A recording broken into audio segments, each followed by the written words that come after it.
Une fois de plus, tous unis derrière une seule volonté. Rendre hommage aux victimes et dire non à la barbarie, avec pour unité le drapeau bleu-blanc-rouge et Je suis Charlie. Un rassemblement d'élus et de citoyens. Alors je pense que le message est bien sûr est très important. C'est l'avenir de notre pays quelque part qui se joue depuis quelques heures. Et bien écoutez, c'est aussi aux représentants de la République de porter ces messages. Ce que nous avons fait d'une façon très humble aujourd'hui à Rambouillet, mais avec aussi beaucoup de force. Oui, c'est de l'émotion, mais de l'émotion combattante.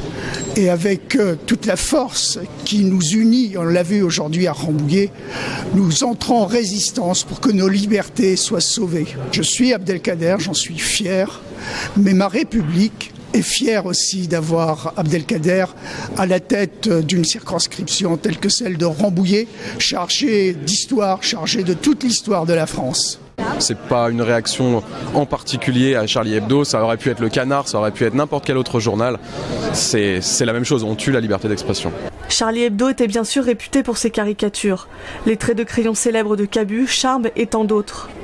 Leur mort a éveillé chez certains rambolitains des envies de prendre le crayon. J'ai eu envie de, je sais pas, j'ai un copain dans le photoclub où je suis qui avait fait un croquis, puis je me suis dit, bah tiens, je me suis mis devant une feuille de papier, puis j'ai laissé faire le crayon, quoi. C'est tout, comme ça, c'était un moyen de rendre hommage, c'est un bien trop grand mot, mais j'ai eu envie de le faire, je l'ai fait. Dans cette marche républicaine se côtoyaient toutes les générations, et même les citoyens de demain.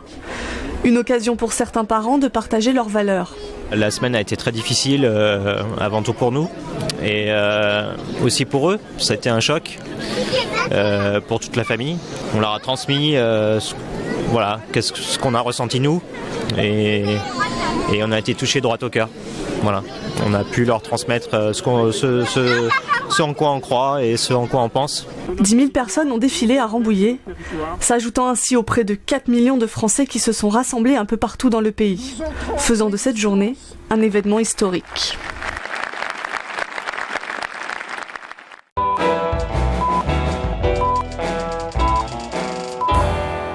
« 86 Grands Prix de Formule 1, 8 podiums dont le mythique succès à Monaco en 1972 sous une pluie battante. Pilote à l'aise partout, 11 fois champion de France de moto, 14 participations, 24 heures du Mans. Jean-Pierre Beltoise aime la compétition par-dessus tout et les qualités de trajectoire. Jean-Pierre a été le premier qui a redonné un certain lustre au sport automobile français et qui a entraîné dans la foulée d'abord une revalorisation du sport automobile qui était un peu tombé en désuétude en France.